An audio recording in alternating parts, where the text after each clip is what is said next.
Good evening. Good evening, everyone. My name is Lynn Chalette, and it is my distinct pleasure to welcome all of you to the Coalition's annual celebration. It's a good reason to clap.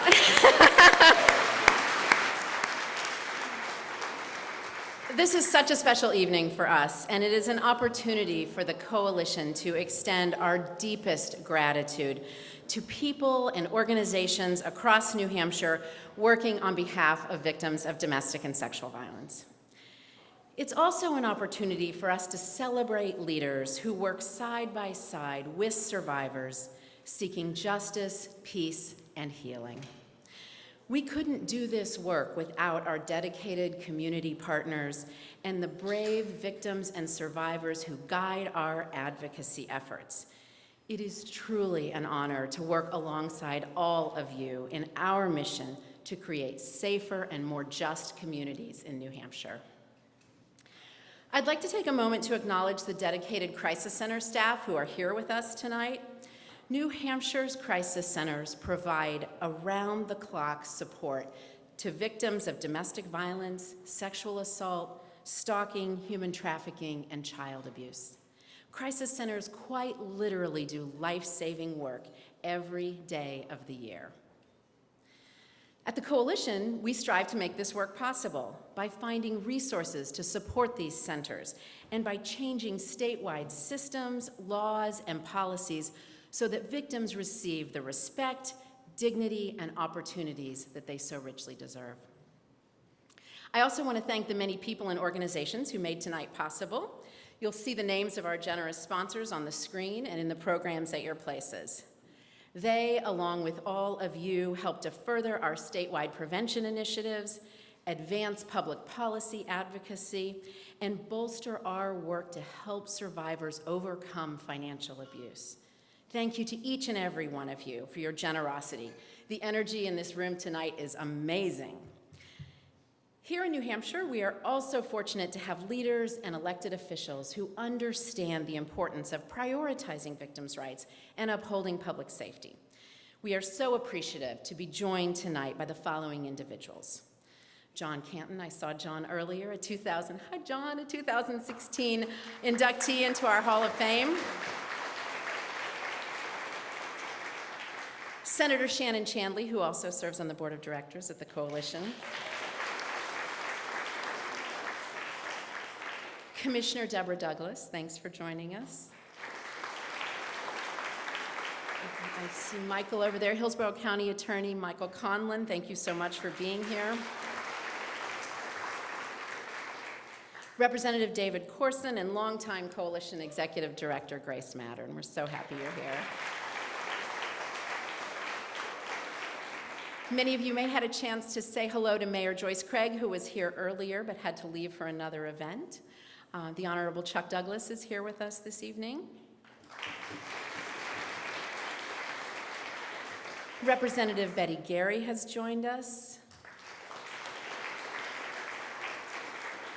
Attorney General Gordon McDonald and Deputy Attorney General Jane Young are here with us this evening. Representative David Muse is here. Thank you so much for being here. Commissioner Robert Quinn, who is also a 2015 inductee into our Hall of Fame. Senator John Reagan. Senator Tom Sherman has snuck in. I haven't gotten to say hello yet, but we're glad you're here. Senate President Donna Soucy has joined us, and she was a 2014 inductee into our Hall of Fame. So thank you for being here. Stratford County Attorney Tom Velarde and his family are here, which is wonderful. And Executive Counselor Andrew Valinsky. Thank you so much for joining us. We'd also like to take a moment tonight to thank our federal delegation. Unfortunately, they couldn't be with us in person, but I hope that you had an opportunity to view their welcome videos in the lobby. Senators Shaheen and Hassan, Congressman Pappas, and Congresswoman Custer all sent their congratulations and appreciation. When we work with our coalition partners around the country, we are the envy of all of them, with 4 outstanding elected officials who so value the rights and safety of survivors. It's no surprise that every significant piece of federal legislation in Washington, D.C. has their name on the top of it. We are deeply appreciative of their advocacy and pleased to be joined by a number of their staff this evening as well.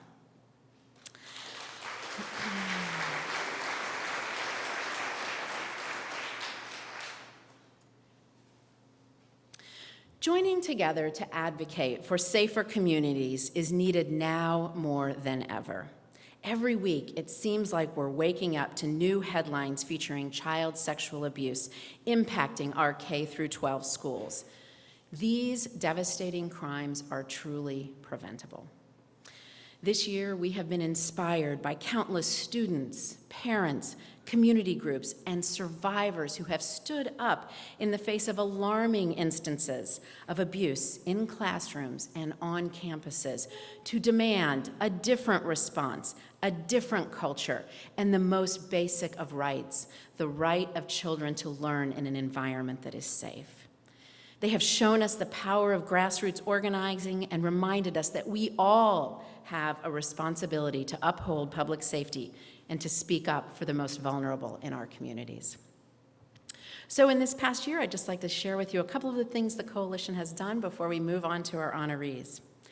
We've partnered with determined community members who called for accountability when their school districts failed to prioritize student safety. These remarkable advocates, and many of them are here in the room tonight, so I hope you'll get a chance to speak with them, hosted community forums, repeatedly confronted school boards, and openly spoke to the media about their vision for safer schools. In a single day before school started this summer, the Coalition trained 800 faculty and staff in the Concord School District on the impact of trauma. Teachers, administrators, and staff learned that when a student who is laughing or stoic or even inconsistent when she talks about being raped likely isn't lying. Instead, she's manifesting the impact of the trauma she experienced.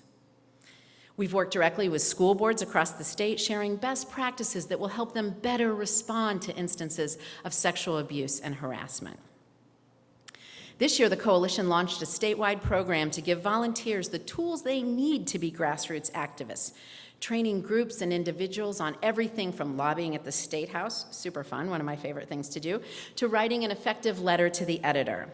A special thank you to the General Federation of Women's Clubs, who spearheaded several incredibly effective letter-writing campaigns, and whose members, as recently as yesterday, actively reached out to a media outlet in New Hampshire that was publishing the identity of a 5-year-old victim of abuse. Thank you for your activism.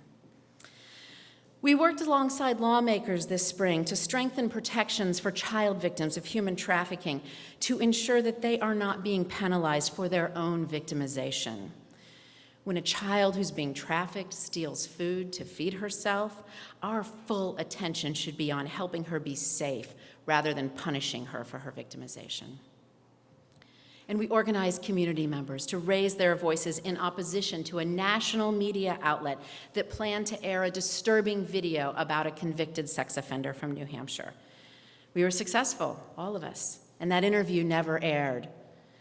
For now, the family is breathing a sigh of relief. One of the most exciting and I believe profound aspects of our work is our ever-growing effort to learn more from and partner with youth. In 2017, the Coalition launched our groundbreaking teen-centered awareness and education program called Granite State Respect Week. This initiative was designed to empower schools and students to take action during Teen Dating Violence Awareness Month, with the goal of preventing harassment, violence, and abuse, and promoting healthy relationships.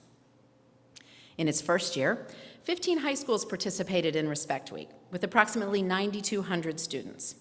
The following year, in 2018, 45 middle and high schools participated, reaching over 28,000 Granite State students.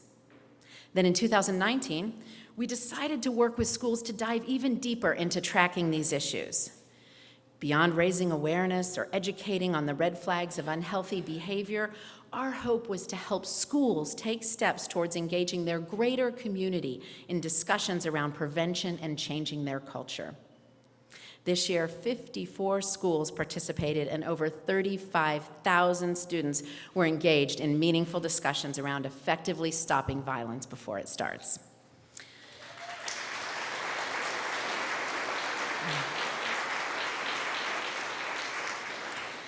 So now, as we approach 2020, our hope is that every school district in New Hampshire will register and participate. We recognize that to truly prevent domestic and sexual violence, we have to have conversations year-round. 1 week certainly isn't enough. And as you will hear from some of the remarkable young women who are here tonight, they are so strong and their voices are so powerful, but they should never have had to stand alone. A child who discloses abuse should never be met with disbelief or indifference from the adults entrusted with their care. We envision community where all adults who work with children have the knowledge, the skills, and the compassion to be a lifeline for any child who reaches out for help. So now I would like to invite one of our strongest and most enduring champions at the State House to the podium. Senator Donna Soucy is a true advocate for victims and a dear friend of the coalition. She was named as one of our coalition's honorees in 2014 for her extraordinary work spearheading the effort to create a crime of domestic violence in New Hampshire. Please join me in welcoming President Donna Soucy. Thank you.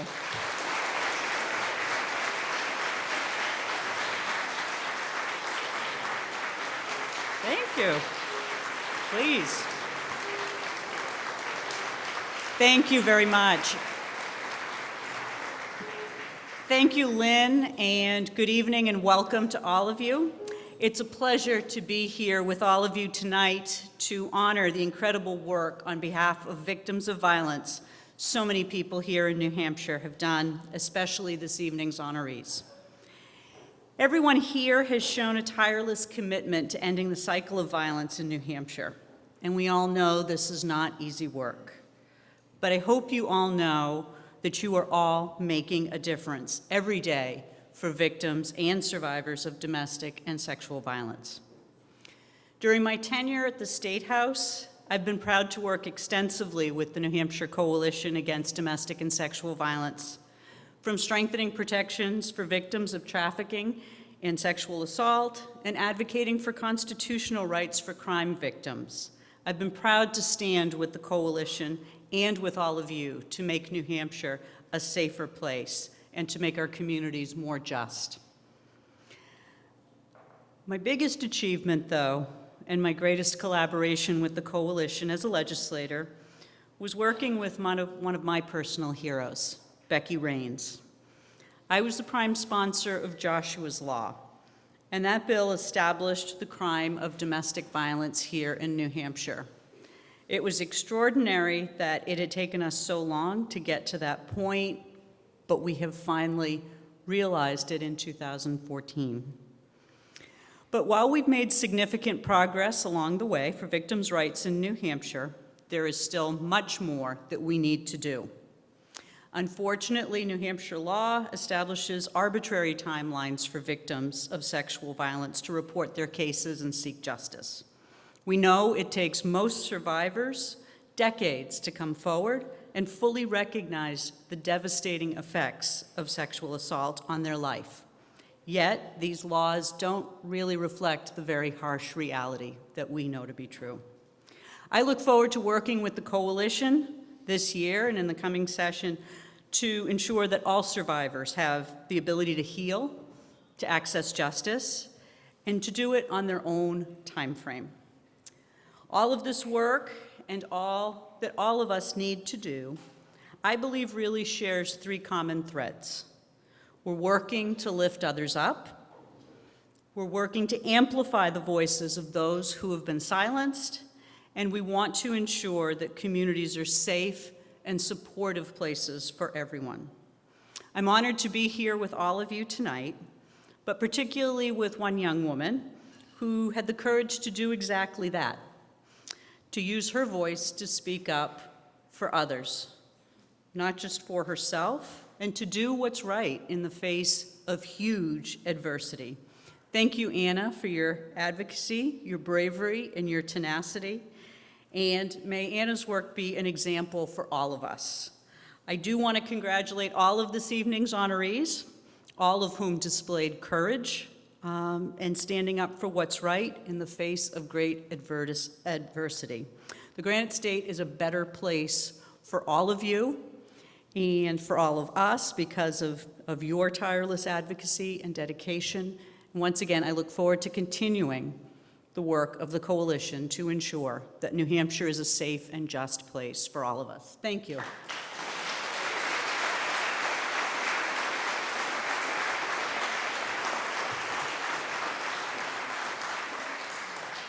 Thank you so much, Senator Soucy. So every day, survivors share their experiences in an effort to drive change and to hold systems accountable. As advocates, our role is to follow the lead of survivors and do all we can to support their calls to action. However, these opportunities to create safer communities, to dismantle cultural norms, and to stand with those impacted by domestic and sexual violence are not limited to survivors and victim advocates. It is paramount that we all find our place in this work and do what we can. Over the last year, individuals, groups, and communities have refused to accept longstanding responses to domestic violence. Communities have banded together to confront injustices their neighbors have experienced. Students have bravely stood up when they felt the adults around them were not living up to their obligations to keep them safe. We are grateful to have one of these remarkable students join us tonight as our keynote speaker. Anna Goebel's a fierce young woman who found herself at the center of an alarming case of child sexual abuse when she reported that she had seen a teacher engage in inappropriate behavior with another student. Anna was only in 8th grade when she did her best to shine the light on violence that was happening within her school. As many of you probably know, Anna's report and her honesty were met with disbelief and punishment. Anna's conviction about what was right inspired a movement that changed her community for the better. And those of you who follow the Concord community know that these events are still unfolding today. Anna is an engaged bystander in every sense of the word and a true role model for how we all can create safer communities. With that, I'd like to welcome Anna to the stage.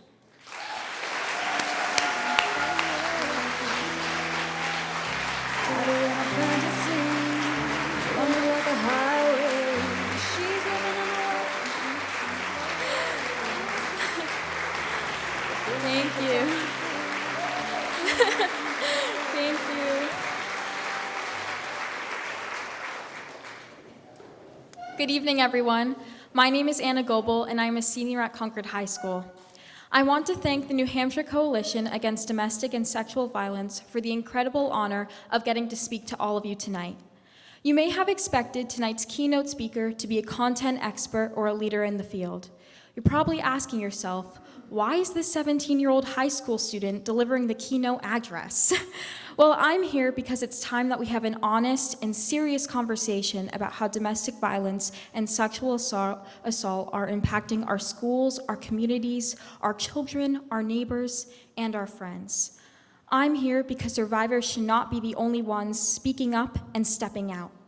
I'm here because I care. I'm here because I want others to care. I'm here because I've recently had an experience that showed me the power that one person's voice can have. I'm proof that making positive change and that being a catalyst for good is within reach. It's something each and every one of us can do. I unknowingly became an advocate when I was 13 years old and in 7th grade. I was made to feel uncomfortable when I noticed one of my teachers was acting inappropriate with some of my peers. I felt as though he was crossing boundaries, and something in my gut told me it wasn't right. Since elementary school, we had been told, if you see something, say something, or tell a trusted adult if you ever feel unsafe. So that's what I did. I confided in a friend that some of my teacher's actions were unsettling, and I didn't feel right about it. When the word got back to administrators at my school, I was called to the principal's office. I thought to myself, this is great. They heard my concerns, and now something will finally be done about it. Something was done all right. I was suspended. I was suspended because my concerns weren't taken seriously. My worries about safety and the well-being of my peers were not listened to. In fact, I was punished for trying to speak up for a victim who couldn't speak up for themselves. Years later, this very teacher would face criminal charges for sexually assaulting students while still being employed by the school. I can't explain what exactly made me want to say something about this. It was truly an instinct. It made me sick to my stomach. I knew in my heart that something wasn't right, and when something isn't right, you're supposed to do something about it. Or at least that's what I assumed everyone had been taught. Before voicing my concerns, I struggled with whether or not it was worth it. Was it my place to say something? Was I overreacting? Would I be believed? What would happen? Everyone loved this teacher, and there's no way he could actually be doing this. It would be my word against his. I can only imagine how difficult the decision to come forward would be for a survivor. I was just a concerned bystander, and it was tough to find the courage to say something. That is exactly why I had to do it. That is exactly why others should speak up about it too. Survivors need to know they are not in this alone. And perpetrators need to know that this will not be tolerated and that violence and abuse have no place in New Hampshire. Talking about these issues might seem uncomfortable. I get it. Acknowledging that these things can happen in our schools and our neighborhoods can be scary. Trying to come to terms with the fact that your coworker, your teacher, your coach, or your neighbor could be a predator, that's terrifying. I get that. But being silent only allows these things to continue. As a teenager currently living in New Hampshire, I'm telling you that these problems aren't going away. We still have a long way to go. But the good news is that we can all do our part. I can tell you that speaking up is worth it. Standing up for others is worth it. Doing all you can to make sure no other child is victimized is worth it. Showing up and holding others accountable so no one else is hurt, that is worth it. Choosing to look the other way or to count on others to step in, that is not acceptable. That is not helpful. That is not compassionate. That sends the message to survivors and to perpetrators that we are okay with abuse and violence happening in our community. Instead of ignoring, we need to confront. Instead of blaming, we need to believe. Instead of excusing the actions of perpetrators, we need to validate survivors. Instead of sweeping it under the rug, we need to shine a spotlight on it. To survivors and to my peers, I want you to know that I'm with you. Yes, adults failed in this case, but I want you to know that our generation has your back. Enough is enough. It's time to talk about these issues because they're not going away and they are preventable. We're going to do better, and I challenge everyone here to do their part, whether that's volunteering, donating, confronting a sexist joke, or telling someone when you feel uncomfortable. Take action. This is not easy to do, but it will help protect others, and I promise that once you speak up, you will inspire others to do the same. And together, our voices are powerful and they are strong. Refuse to be silent and be brave enough to disrupt toxic norms. If 13-year-old me can do it, you can do it. When I finally came forward and spoke my truth years later, when others found out about what 13-year-old me had done, they used words like courageous, brave, and inspiring. I've had adults tell me that speaking up gave them the courage to do so too. I've seen an entire community rally behind survivors in the aftermath of this tragedy. You can be the spark that starts a fire. You can be the soldier that the survivors in your life need. I'm proof that being an advocate and taking steps towards ending violence doesn't require having letters after your name, years of experience, or any sort of certification. To stand with survivors and to change a problematic culture, you simply need to speak up. The task of ending domestic violence, sexual assault, and child abuse may seem overwhelming. You may think it is a weight too heavy to carry. For one person, yes, it's far too heavy. But if we all take a piece and do our part, we can eliminate these crimes. Thank you.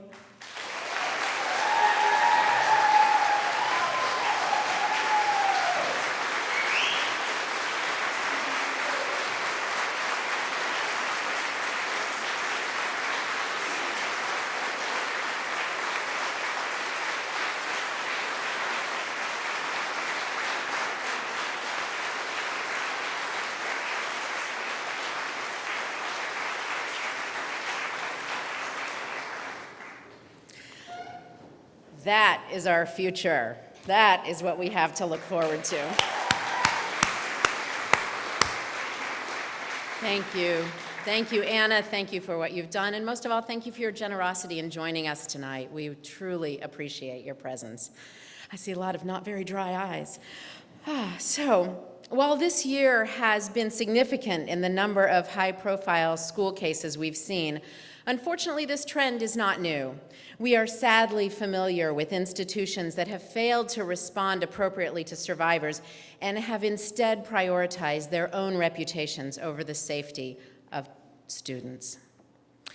One survivor who's all too familiar with the work that needs to be done within our educational institutions is Chessie Prout. After being sexually assaulted during her time at St. Paul's School, withstanding a criminal trial and seeking justice, Chessie has taken remarkable steps towards advocating for others and being a voice for the voiceless. She's traveled the world, educating others on the need for change and the deep-rooted cultural norms that have silenced survivors for decades. She is a true agent of change. Although she couldn't join us this evening in person due to her very busy schedule as a thriving college student, she has sent along a video message to share with all of us. Thank you so much to the Coalition for all that you do to help amplify survivors' voices. I can't imagine my survivorship journey without the Coalition and having them help me raise my voice and promote real change in New Hampshire. I would like to also extend a special thank you to Anna Goebel for using your voice in the face of adversity, in the face of resistance, to raise the voices and concerns of survivors in your community, and for helping to promote real change in your school. It's so important that survivors' voices are heard, that our feelings are recognized, and that we are given the respect and that we're given the dignity to use our voices and be listened to. Thank you so much for all of your support.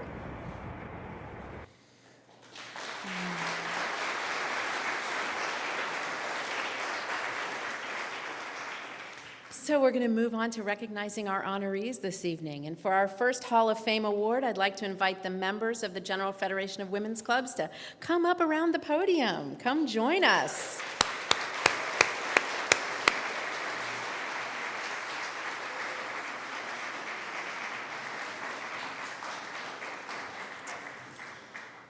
Come on up here. Yes. So, the General Federation of Women's Clubs in New Hampshire has hundreds of dedicated members across the state who have demonstrated an unparalleled commitment to community service. Many of their advocacy efforts center on preventing child abuse, domestic violence, and sexual assault, and connecting their fellow Granite Staters to important resources like crisis centers and mental health services. So the Coalition, as you can tell, has been fortunate to partner with this incredible organization for many years. Their members have hosted phone banks, written letters to the editor, attended legislative hearings, organized events, and have truly been a force of grassroots organizing. The extraordinary women of the Federation are true advocates at heart who never hesitate to pitch in when the Coalition needs help. What peace of mind it brings to know that these women have our backs every day. When we need an extra hand in the office, we know we can rely on Mary McGann, volunteer extraordinaire. During a marathon budget session at the legislature, when I finally found a seat in crowded Representatives Hall, whose beaming face was next to me? None other than the indomitable Paula Check, who's equally adept at testifying in support of Crisis Center Services funding and discussing the programming that she's developing to prevent grooming in high schools. Paula. When a fundraiser was held to honor the memory of a murdered woman with funds being directed to the Coalition, who organized and enthusiastically led the winning softball team? None other than Coalition board member Suzanne Carmichael. And whether she's having a house party, meeting with survivors, or advancing a bill, the unstoppable Tina Smith is always by our side.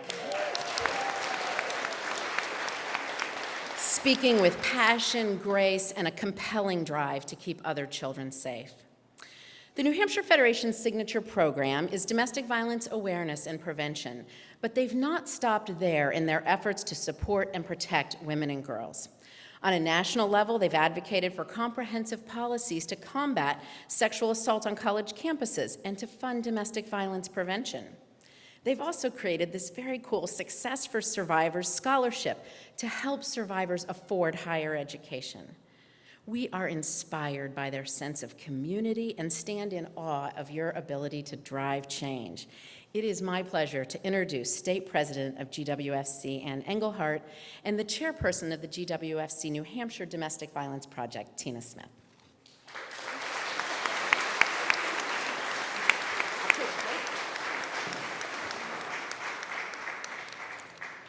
The General Federation of Women's Club, which is an international organization dedicated to volunteer community service, and as you said, our signature project being domestic violence awareness and prevention. We are dedicated to continuing to bring awareness, supporting legislation for victims, and giving a voice to those who have no voice.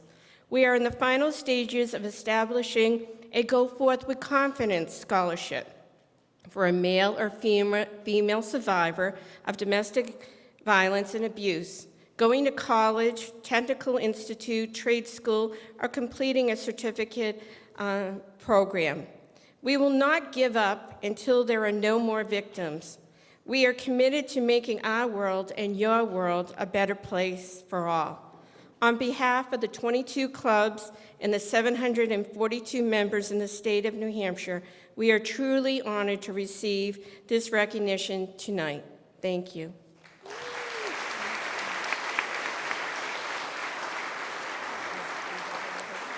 Good evening, everyone. As GFWC New Hampshire Domestic Violence Awareness and Prevention Chairman, I am thrilled and so honored to accept this recognition along with my Federation sisters. As a survivor of childhood sexual abuse, I know all too well why it's so important to support the statewide work of the Coalition and for each of us to do our part to prevent future acts of violence.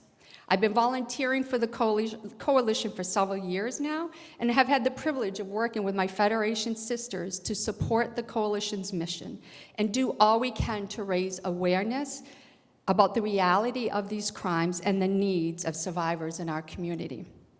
I am here because the Coalition gave me a voice. I am here because I don't want another 6-year-old girl to know what it feels like to have their father climb on top of them and wondering what they did to deserve it.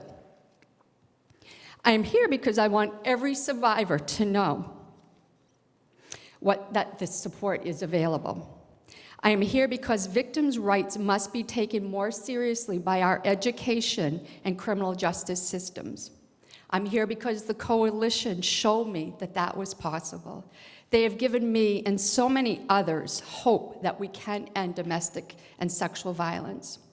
Since sharing my story with my members of GFWC New Hampshire and publicly with the support of the Coalition, I've been overwhelmed by the support I've received. I truly believe that we can eliminate these crimes, but it takes all of us working together. The Coalition provides statewide prevention by increasing awareness, advocating, by working with legislation to change policies, and most importantly, supporting survivors. They work tirelessly to end domestic and sexual violence, but they need all of us to help. They need all of us to turn this prevention and increased awareness into action. To us, this is not just an award. This gives us motivation to continue our work with the Coalition. GFWC New Hampshire is now in the Coalition's Hall of Fame, but we won't stop organizing phone banks, testifying to legislators, supporting survivors with our scholarships, or using our voices to make change happen. We will always continue to stand beside the Coalition to end domestic and sexual violence, and we ask you to please join us. And thank you so much for this. Yes, congrats. Go ahead, Anna. There you go. Come on, girls. Oh, get up here. Come on. Come up on the thing. Where's the other girls?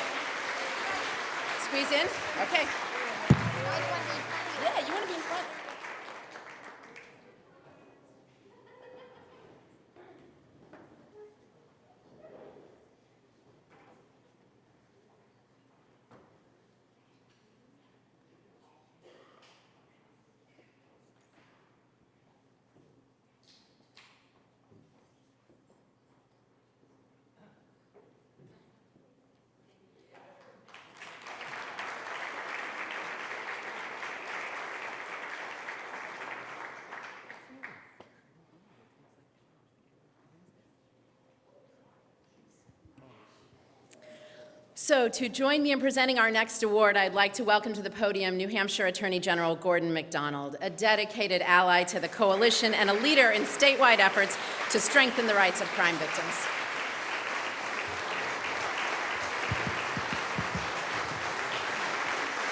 Thank you. Good evening, and thank you, Lynn, and thank you and your extraordinary team at the Coalition for all that you do to stand up to support victims of sexual and domestic violence in our state. My office, including our great team of victim witness advocates, is proud to partner with the Coalition in our vital work to support victims of crime, to help them find their voice, and to walk with them on the journey to healing from the most difficult moments that anyone could possibly imagine. Our collaboration is guided by immense respect and compassion for these extraordinary individuals. And to the survivors in this room, your courage and your perseverance are such a powerful inspiration for the work that we do. And to Anna, all of us have a great deal to learn from your extraordinary bravery. Thank you very much.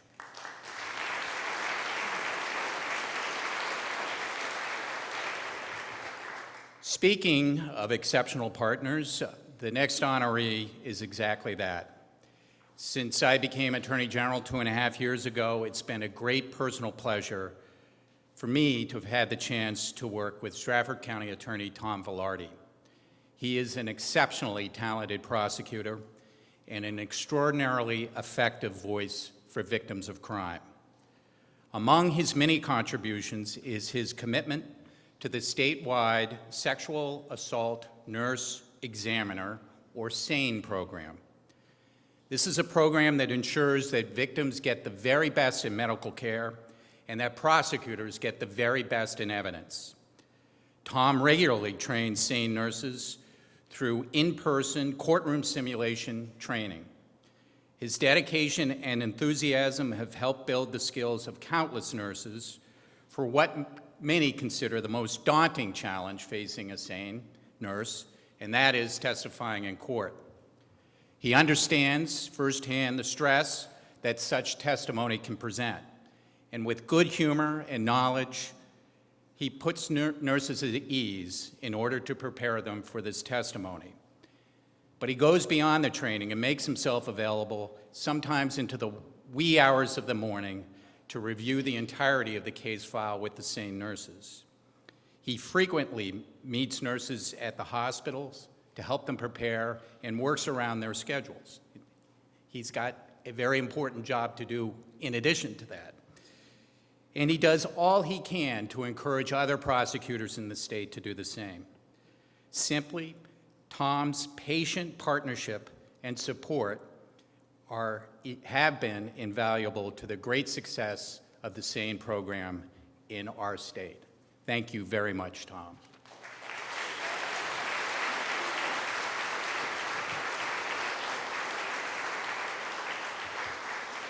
Thank you, Attorney General. In addition to his work advancing the SANE practice in New Hampshire, Tom brings his expertise and passion for justice to everything he does, whether he's testifying on behalf of strengthening victims' rights at the legislature, training AmeriCorps victim assistance volunteers on what to expect when navigating the criminal justice process, or presenting at our annual Legislative Review Day, where he has trained advocates, prosecutors, and law enforcement from across the state. Tom has been a critical resource to the Coalition in our public policy work, bringing a discerning eye to proposed legislation and examining everything through the lens of what is most just for victims. Tom has never forgotten his roots or the mission of his work. He doesn't hesitate to meet with victims and their families, to explain the complexities of the legal process, to make tough calls, or to simply be with them as they wait for trial to help them feel more at ease. Tom will stand up for victims when their rights are not being upheld in the courtroom. He unfailingly considers the input of victims and their families and works side by side with the victim witness advocates in his office to ensure that victims' voices are heard in a meaningful way. He is a fierce prosecutor. He's also the man who will kneel down with a young survivor who is scared or confused, letting that child know that he will always fight his hardest for what is right. Tom has been a stalwart advocate for those who've been affected by crime, both in Stratford County and across the state. We are so thrilled to honor him tonight. Tom, will you join us?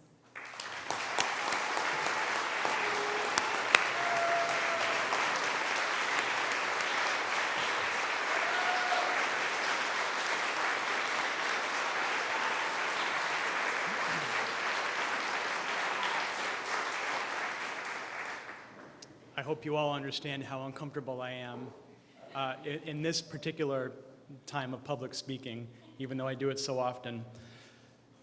I'm not used to this sort of attention, and I'm very self-aware of it right now. I very much enjoy speaking for other people who don't have the opportunity or the words or the platform to have the justice that they deserve for what they've been through. Some of you have seen me in the legislative arena, and I probably haven't, the general used the word patient.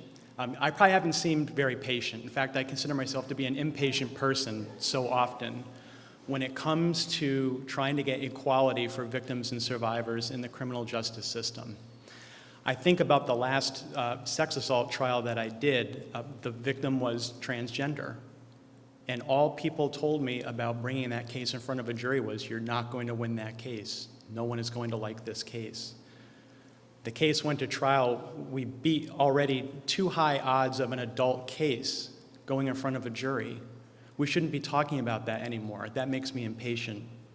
We beat the odds of bringing a transgender case in front of a jury. Again, we should not be talking about that. That should not enter the equation. This was a victim of a crime, and she deserved her day in court, and I'm glad that I was able to give that to her. And the things that she taught me far outweighed what I was able to give her. That's what rewards me every day. For the 20 years I've been honored to be an assistant county attorney, the deputy county attorney, and the Stratford County attorney. I want to recognize very quickly the folks who are at the table with me. My mom and dad drove up from Connecticut.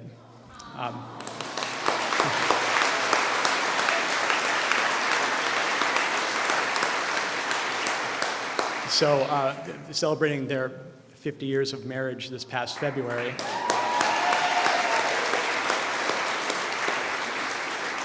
And teaching me what a happy, healthy family means, and how maybe to translate some of that health and strength to other people who haven't been as fortunate as my brother and I were. My daughter and my youngest son are here as well. They always ask me, Dad, what's your job? What do you do? And I've been dodging that question ever since they were born. But I hope they understand a little bit about what I've been blessed enough to do for all these years. And finally, there's my beautiful partner, who every night when I get home, battered and knocked around, patches me up, and every morning sends me out with a little note in my lunch that says, you can do this. Thank you, Leslie.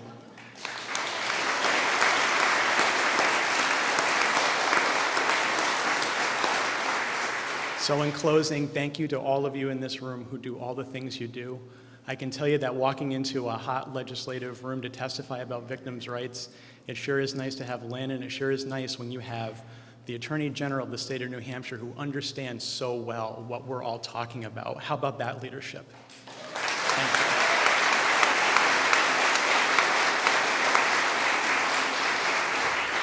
So thank you. Congratulations to the other recipients. So well deserved. And again, I'm absolutely floored by this recognition. Squeeze in there.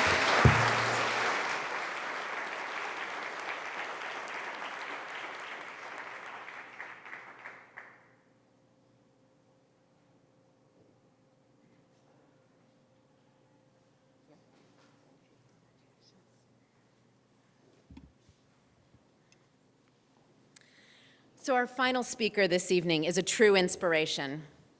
After Tiffany Roberts experienced devastating domestic violence and sexual assault at the hands of her abuser, She was shocked to be mistreated by the very systems that should have protected her and her children.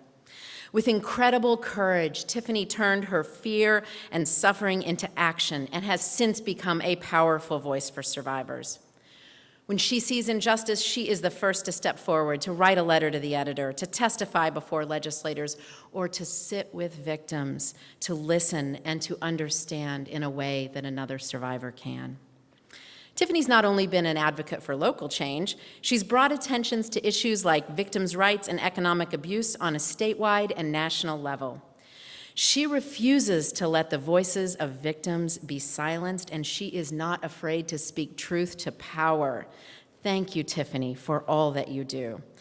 I could go on and on about her courage and her fierce commitment to survivors, but I will let this extraordinary woman share her story with you directly. Thank you, Tiffany.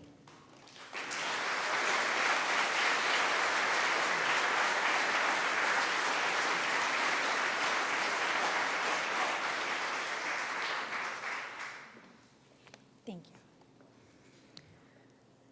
Good evening. It's truly an honor to be here with all of you and to talk about this truly special organization. I've been reading a book recently, and I say reading a book, I have twin toddlers, a tween and a teenager, so reading a book takes an extraordinary amount of time for me. But I've been reading a book called What is a Girl Worth by Rachel Den Hollander. Rachel was the first victim to step forward and publicly accuse Larry Nassar, the USA gymnastics doctor, of sexual abuse. So this is her memoir. And I'm reading the book because professionally I'm a gymnastics coach and a club owner. And I think everybody who works in youth sports should be learning as much as we can from these victims and certainly listening when they speak. But I find myself struck on a very personal level when she speaks about the emotional process of reporting a crime and walking through the criminal justice process. She does a great job of describing those emotions that I think a lot of victims can identify with. A quote, she says, "Being at the mercy of everyone else was one of the worst parts of the process. I had no choice but to divulge my most painful experiences, yet I could only hope it was handled correctly." There's a measure of raw vulnerability that victims have to face, and they have to trade some of their privacy, some of their important privacy, anytime they seek any services following incidences of domestic and sexual violence. Rather, they're looking for help medically or counseling, if they're looking for economic support for housing, if they're looking certainly for a protection order, or they're looking for help from law enforcement and the criminal justice system, they're going to have to make disclosures that sometimes alone is a high bar for a victim to do. And they need the professionals who they make those disclosures to handle them carefully and correctly, just as Rachel was saying. In a nutshell, my experience with both our New Hampshire family court system and the criminal justice system included some certain failures to handle correctly the disclosures that I made. It was after the culmination of some of those failures that I first remember interacting with the coalition. Despite the efforts of some really good people trying to step in, those failures meant that my abuser got away with virtually zero consequences. And I was exhausted by the system. I was really, really mad about all that I'd been through. But mostly I was worried because I knew that there was nothing preventing that experience from being the same experience for the next victim, especially in the county that I lived in at the time, or that I still live in, but especially with the circumstances in our county at that time. So I funneled all of those feelings and concern into a victim impact statement. Turns out that statement was really, really long. I had a lot of feelings. That tends to be how I write about these issues, so if anybody's timing me, I'm really sorry. I will try my best to keep moving. But into a victim impact statement. And I determined to make that impact statement and to speak publicly about the issues that went on in my county and what happened with my case because I wanted to affect change and to make sure that I did everything I could, at least, to make that a different experience for others. The day that I publicly shared that impact statement, I really remember vividly sitting in my bed at night thinking, oh my God, what have I done? I felt nervous. Suddenly, so many people knew my story, and then I sat there and read on my phone a public statement that the coalition also issued that day about my case. And after reading that statement, I immediately felt completely heard.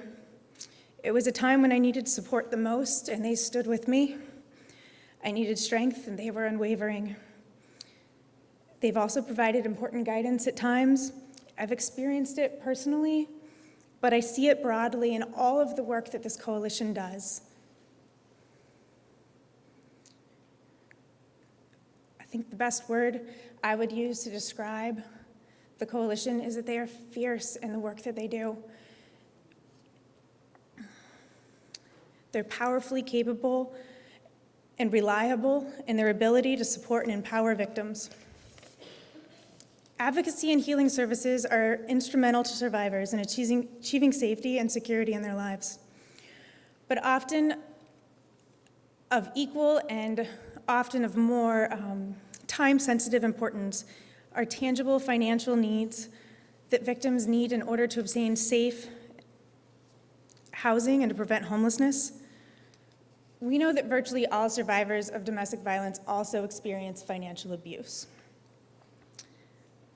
This portion of my story is not easy for me to share, but I think that it highlights the importance of the work that the coalition is doing. In January of 2011, I was texting an attorney friend that I was sure that I needed to leave and that I was going to. Immediately, my abuser transferred all of the money out of our joint checking account into a business account that I didn't have access to. So it's probably no surprise that a few weeks later, I was still in the home without any resources to leave. And that's when I was violently sexually assaulted by my then husband. And still in the home weeks later, still not sure what to do, but absolutely sure that my children and I were no longer safe. So the best option I could think of at the time was that we moved into my business and slept on the floor of my business for a period of time. I pretended to my kids that we were camping, but we were homeless. A lack of resources forced victims to make truly unenviable decisions, choices that they wouldn't otherwise make if safety wasn't such a pressing issue. And that's why I'm so proud of the work the coalition's doing with their Housing First and economic empowerment programs. The coalition operates this programming through their member organizations. The economic empowerment program includes education about credit, budgeting, financial safety planning. It also includes access to a match savings program. More often than not, the financial assistance needed is short-term for rental assistance or partial support to prevent losing secure housing or to obtain secure housing. Recently, a survivor that received support received just shy of $1,000 to help with a car repair. That car repair allowed the survivor to keep the employment that she had recently acquired and to continue to attend medical appointments that were essential in her physical recovery from abuse.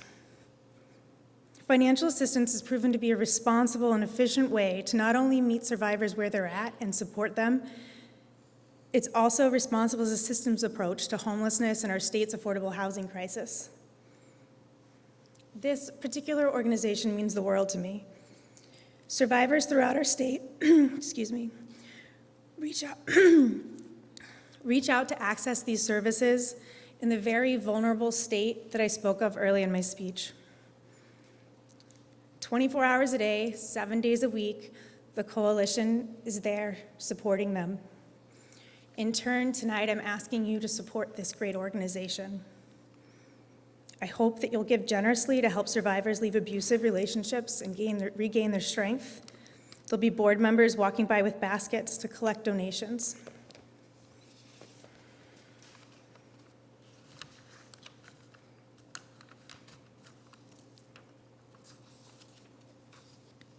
You can also support the coalition by participating in the silent auction tonight.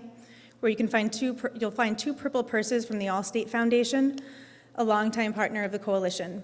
Both are limited edition purses, designed by Coach and Serena Williams. Both will go home with the highest bidder tonight. You don't need to be present you don't need to be present to win. The purses and the silent auction table is adjacent to the registration table from when you came in. In closing, as you've heard from other survivors tonight and advocates, you have the ability to make a difference. It's so imperative that every person do their part. I hope you'll give generously to this organization that does so much for victims and survivors in our state. Thank you.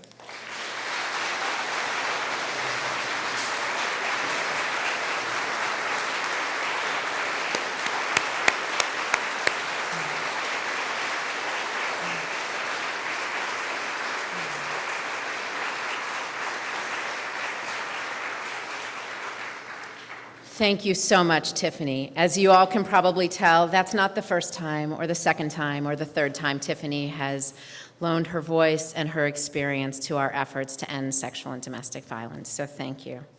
So in closing, thank you all for joining us this evening. We are so very grateful for your support, your leadership, and your commitment to victims of crime. Once again, congratulations to our honorees. The Granite State is safer thanks to your advocacy. Thank you to the dedicated staff, board, and volunteers of the Coalition. You are a shining light. We look forward to another year of working together alongside victims and survivors and community partners and elected officials to elevate victims' voices and to continue to make positive change in our state. I hope you all leave here tonight feeling inspired by those in your communities who've taken it upon themselves to fight for survivors. And I hope each and every one of you will find your own ways to contribute to this work. We need all of you. Good night, and thank you for coming.